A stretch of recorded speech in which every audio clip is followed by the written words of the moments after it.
you like our videos, please like, share, comment, subscribe, and all that good stuff that this little chunky boy, well, this month. Oh, what a little fucking beautiful. Thank you. All right, ladies and gentlemen, welcome to the channel. This is your first time here. Um, as this is the first time that I'm doing something of this kind of thing, we are doing a movie review. I figured that this was something that I would get into since I'm already doing React content for TV shows and such like that. It was only natural that it eventually get into movie reactions and reviews. And I thought, what better movie to start my review track with than Saw X, which is not only the newest film in the Saw franchise, but it's also a franchise in which I have followed quite closely for a very long time. One of my earliest memories as a kid was uh, my sixth birthday party, actually. My sixth birthday party. It wasn't even really a birthday party, it was more of just like an at home thing with family. But my very poor father, my very horrible father, decided that he was going to watch whatever the fuck he was going to that day. So he put on two films back to back. He put on the first Saw film, and then he put on the Incredible Hulk film from like the 90s with like Bill Bixby and Lou Ferrigno, which then like was spawned into like a TV series and everything. I think it might have been the series which spawned the movie. I can't remember which way around it was, but um, either way, I watched those two films, and I distinctly remember this. Um, Being 6 years old, and this is the earliest memory that I have, I fucking cried at the Incredible Hulk transforming for the first time. But I watched through the entirety of Saw, the first Saw, without a problem. Like I can even picture it now.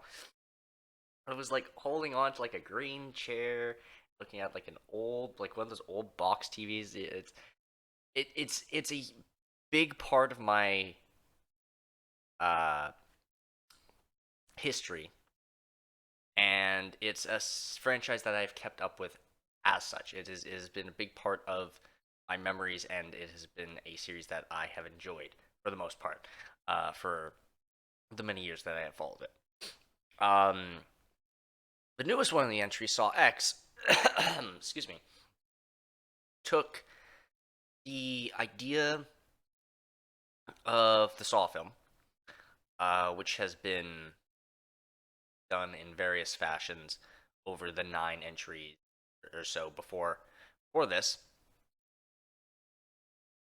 And then we have Saw X, which is focused more so on John Kramer himself and from his own perspective, putting you in his shoes, so to speak, taking you through a period in his time between Saw 1 and 2, where he had met this group of individuals who were claiming they were cancer patients, uh, and turns out that they were scamming people, and John finds out and seeks to put them through his tests.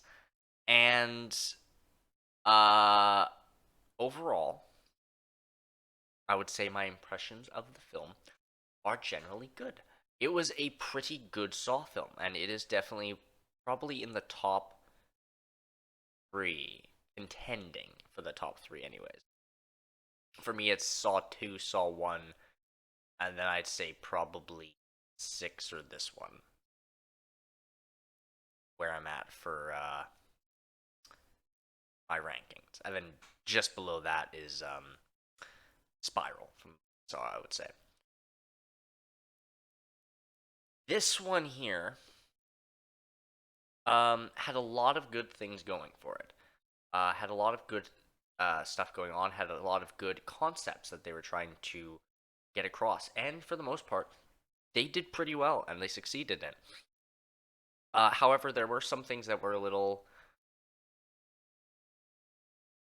disjointed. We'll get into that, especially we're going to be doing in these reviews a bit of a spoilery section after the ranking. So if you want to stick around for that after the fact, then stay tuned. But we're going to get right into it here. Basically, the whole film, from minute one, is centered around John. You get a very good idea of his personal uh, viewpoints and motivations as a main character this time, rather than as this antagonistic figure of which you are learning about through other characters. Sometimes little glimpses behind the curtain to their side of things. This one, however, is all John. It is pretty much all John, and very rarely do you split off from John to something unrelated. Like, you get him almost entirely in this film. Everything is centered around him, and that, I'd say, is a very smart decision this time around, and it played really well. It did very good. The first hour of the film didn't even have very many traps or anything at all. I think there was one trap in like the first 20 or so minutes. Other than that, the first hour was absolutely devoid of anything, but yet I was still invested and interested in what was going on because it's from John's point of view. Now, granted, he does kind of fall into a weird pattern in this one where he makes a lot of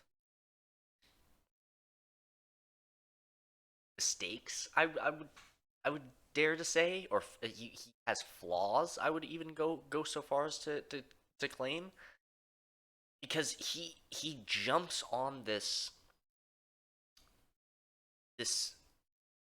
potential for a cancer treatment, a cancer cure, so quickly, so easily, and it, while believable, because some people are obviously that desperate, and a man literally months away from dying, of course, would be probably that desperate. But at the same time, just the way that for example, even you can see in the trailer the way that the website is formatted and set up and everything. It just does not look very, like, it looks fishy. It looks fishy as fuck. Everything about it seems fishy as fuck. Everything about it seems shady and off, and something's weird. Something's very weird, and yet he still rolls with it, which I'm not sure if that detracts from his character or if that just like adds layer to the fact that he was at this point where he was so desperate at some point. I don't know really at this point. I haven't really decided, but it is interesting to see that they do give him character flaws in this one, um, rather than just going straight out and saying, in like in some of the other films, how he's just a fucking mastermind genius and has planned for A to Z plus 1 to 100. On top of that, like, he's just got like every angle covered, everything anticipated. In this one, he's not as completely aware of everything. He's more focused on more more personalizing it than making it a successful game. Uh, I'd even argue to say that the first like the bathroom game wasn't even necessarily successful because there was still a lot of stuff that went not according to plan. Every other film past that point was pretty by the book what John wanted. So it is interesting to maybe look at this one as a bridge between as a, like a kind of learning uh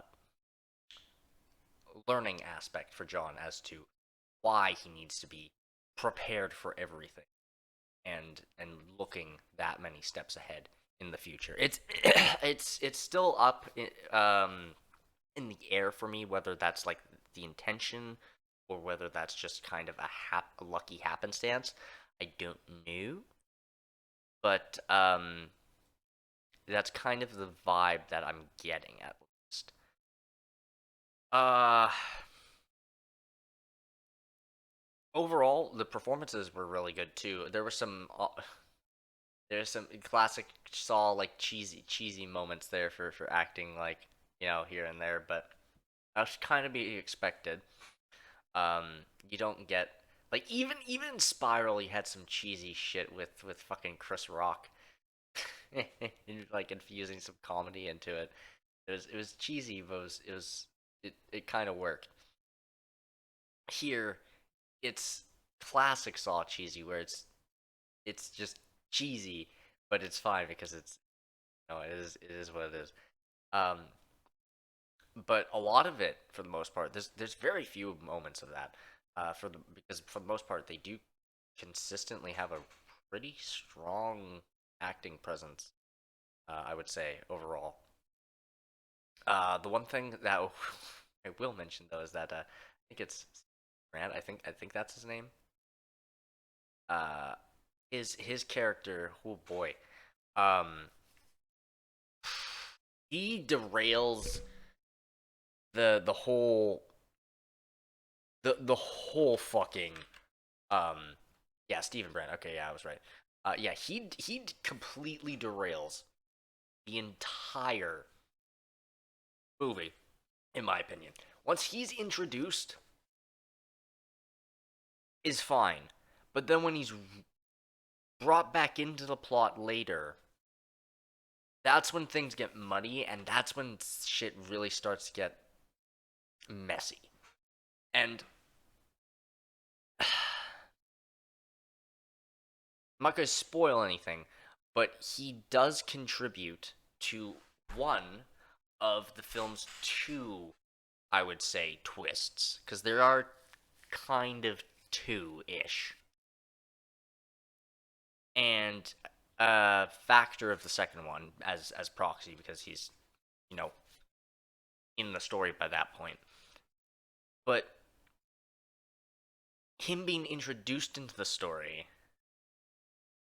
just it throws everything off.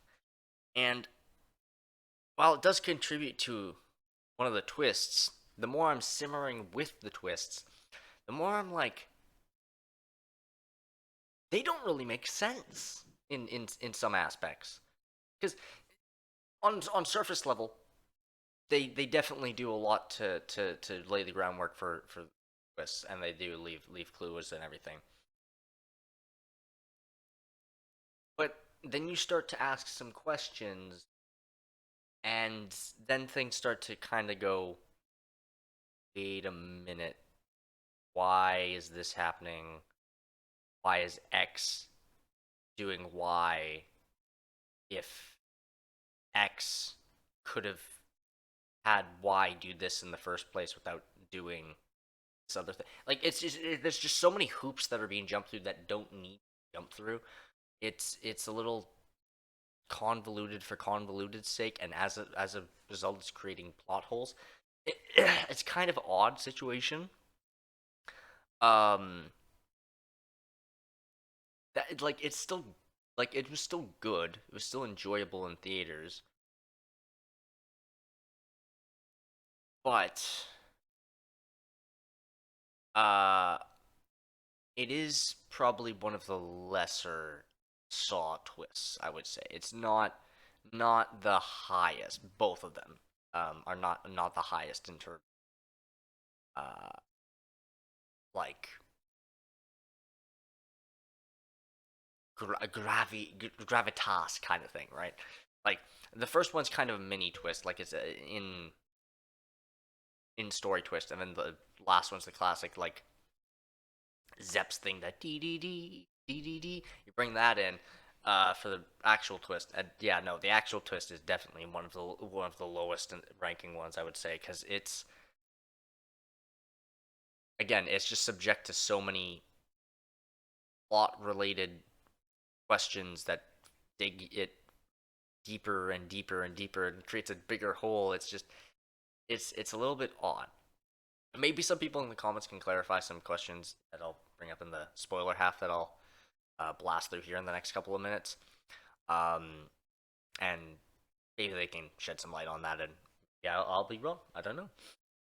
I will say before we finish, a couple of notes that I did make. There's a mid-roll scene. Don't leave the credits. Plus the mid-rolls, they happen like not even a minute and a half. Like probably not even a minute 15 after the film ends. And then they have the mid-roll, which frankly also just not even saying spoilers right now, but totally should have been the actual end of the film. Shouldn't have been a mid-roll. Definitely should have been the actual end of the film. It seems a little weird that they shoved that to the mid-roll, but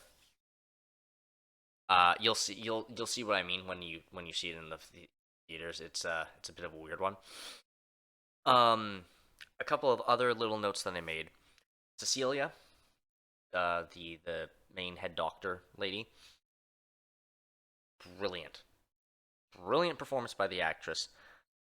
Brilliant, uh, like rivalry that she has with John. Like she is unlike any sort of trap victim that we've ever seen. Um, in the series before. Like she is just straight up completely different than any other character that we've seen in one of these things. Uh, without a doubt, her personality, her perspective, her outlook, her reasonings and motivations, completely different than we've seen before, and it's kind of refreshing. Um, Off of that, from the performances, Johnny Smith as Amanda, absolutely fantastic. Yeah, loved her. Standout traps. Surprisingly, not the brain one and not the eye one, like you would have thought. The standout ones were actually the pipe bomb one. Okay. Um, and the the girl, I think her name's Gabriella, the one with the like white fur coat in the trailers. Her trap, and the pipe bombs. Those were the most. Those were very messed up. In in the theater, they had some very fucked up uh things happen. Uh, that being said, Valentina's was pretty. Like all of them were pretty gnarly. I would say for the most part. The only one that was kind of meh was Cecilia's herself. Her trap was like it was interesting, but it wasn't the greatest out of all of them. Uh, so, the, but the rest, everything else was fantastic. Like even Valentina's with the Geely saw and having to cut off her leg. That one was kind of fucked up too. They all had their moments. They're all pretty goddamn good. Um, and yeah, I think that's everything that I had on there. If I had to hit a ranking on, let's say, like a scale of like a 1 to 10, 10 with some variations of 0.5s in there and stuff like that, I would probably give this like a like a 7.5, I would say. Or if you're going percentages, a 75. Either or. Uh, it's not the greatest film. It's definitely not the worst. Um, but there are definitely a lot of good decisions and choices that I would probably not have done or gone back and given a little more time in the oven before, firing that one out. Now, that's it for me for the non-spoiler section. If you not want spoilers and don't want to get into a couple minutes of me breaking down some of the stuff that I said, then I hope to see you in a future video, and I hope you like, share, comment, subscribe, all that stuff, and I'll see you in the next one. And to those of you that want to stick around, spoiler time, spoilers, spoilers, spoilers. That fucking twist was, oh, that was something. Why? Like, okay, it's the whole twist hinges on the fact that Steven Brand's character was difficult to find, or even Hoffman, who, by the way, doesn't show up in the film. He shows up in the fucking mid-roll. His only appearance in the main film is in a voice line. It's so fucking silly. But past that, the whole thing, the whole twist hinges on Steven Brand's character being a part of the scam that Cecilia's cooked up. Like, he's part of it. You see him earlier on, he's got like a bandage on his throat, and he's like a patient who's just been worked on, but he's really just, uh, in on it the whole time. And he tries to play John and Amanda by like making them think that, oh, he's just back here to get his money back, and then the mini twist is that he's actually working with Cecilia, which really I don't know why you would not have suspected that in the first place. Just because he was being worked on, like everything with them is fake, so like I don't know why they wouldn't have suspected that. But then the twist comes, and the twist is they did suspect that. They did know that he was working with them. So a lot of the things that happen when he gets there don't make sense. If they knew that he was in on it and he was working with her, and Cecilia's trap was based on the fact that there were two of them in on it together, and one of them was going to have to sacrifice the other, then why didn't you just chain him up and stick him down in the trap in the first place? Why the fuck did you chain him in the office, have him sit and wait through two traps, and then let him go to stand there for a while and watch and then try to pull his gun out of the locker and then like, like it does not make sense. What the fuck their plan was? Because it just, okay, to play out the whole scene roughly beat for beat, Steven Brand's character gets the warehouse, gets captured by Amanda. They interrogate him. They have him participate and watch through the torture and maiming of the various people. Then when it gets to be Cecilia's turn, takes the gun that was taken from him and then threatens John and Amanda, which they had removed gunpowder from all the bullets prior. So his gun was basically, keep this in mind. They then threaten them with the gun to get into their own traps and chain themselves in, which have special release mechanisms that they can release on their own, that don't require a key or anything, apparently. And then, uh,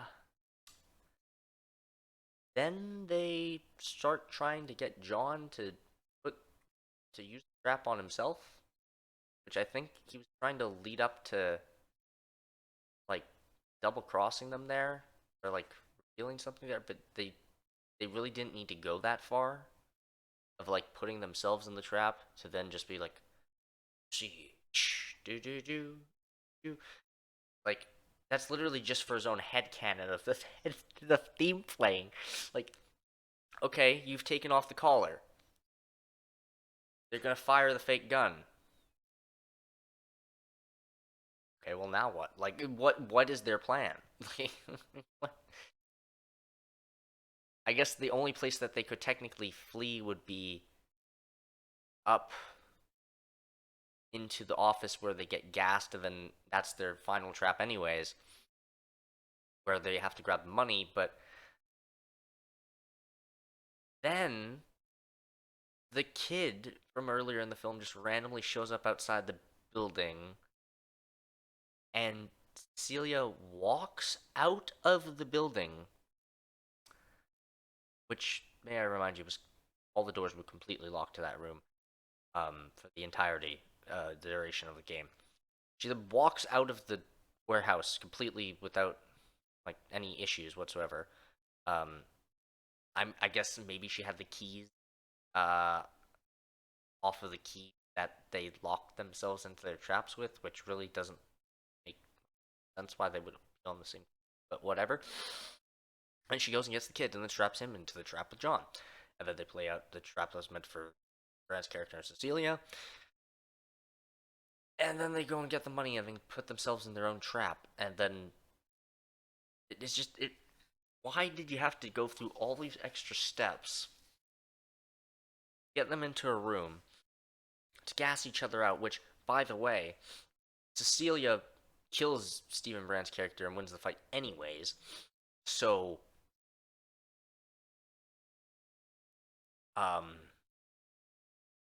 did she learn a lesson? Like, did she learn anything? I don't think so. Um,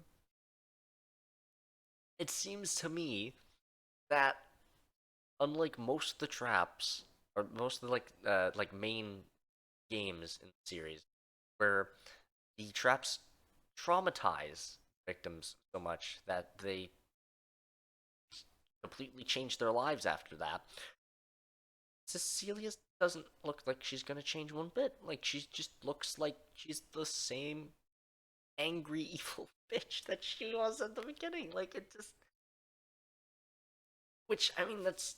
Sure, okay, that's fair for the Saw series, that's fine. But, again, why did you need to waste so much time trying to get him into that office when you could have just strapped him into that trap that you got strapped into in the first place? Like, it just. It makes. It makes a lot of fucking jumbled nonsense. It doesn't add up. It just doesn't add up. Excuse me. Or at least personally for me. Maybe someone has some answers in the comments, but I don't know, man. I don't know. It doesn't feel like there's a reason for them to not just immediately stick him in the trap beside her. Like, you had Hoffman and the fucking Diego guy who you put in the pipe bomb trap.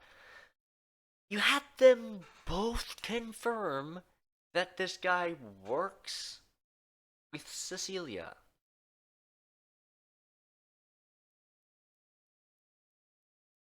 Like, and like then you get into the question of, okay, was his whole point to try and make them confess that they were evil fuckers? And if that was the case,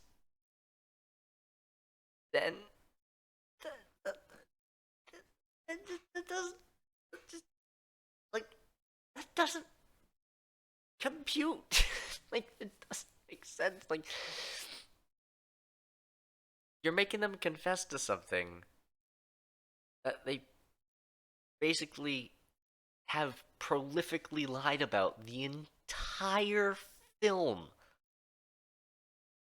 Clearly, they are scumbag human beings and they should just be strapped into the trap. And you should just let them go. Like, get. I don't get why he drew it out for so long and was like, but you see, I'm going to play along. You're basically going to play dumb and make you think that we're stupid and believe you're rude, that you two don't work together. But we do know. So we're going to let ourselves get captured and get threatened with a gun that we also unloaded because yeah, we know that you two are working together. Oh, there's the reveal. Yeah, we know you're working together. Haha. Now we're gonna willingly get into our own trap, being threatened by a gun that isn't loaded. Wait, John, what? What do you mean we're getting into what? Which is kind of funny because I think in the scene now, when I'm recalling it, Amanda's even like, "What do you mean? Why? No, it's not like no. I'm not getting at the trap." Like, I think she's actively arguing with John because she knows that this is stupid. I don't know, maybe, but it's just like, why? Why would you let it get to that point when you could have just solved it from minute one? Like, not even to mention, how did he find out that they were at the warehouse to begin with? When all she got to say on her call that she made on the phone that she got to steal was, "Oh, thank God, help me, I'm at," and then the thing got slapped out of her hand. Or, "Thank God I've been kidnapped, I'm at," and then that was it. Or at least that's all I heard, anyways. You're expecting me to believe that somehow somehow that yeah somehow he managed to figure out that yes, the people that would be kidnapping her would be at the same warehouse where we did the operation because we would want to get vengeance. Like what? doesn't, doesn't fucking sense. It doesn't make much sense, but it's a good film regardless. It was a very good film regardless, and if you are a Saw fan, you should go and see it regardless. But there's a lot of silliness in there, much like some of the other Saws, but even more so in this one. That just like there's very big plot holes that don't really seem to have much of a explanation, at least to me. Um, yeah, that's basically plus all my thoughts there. You did enjoy this as it describe all the good stuff, and I will fun.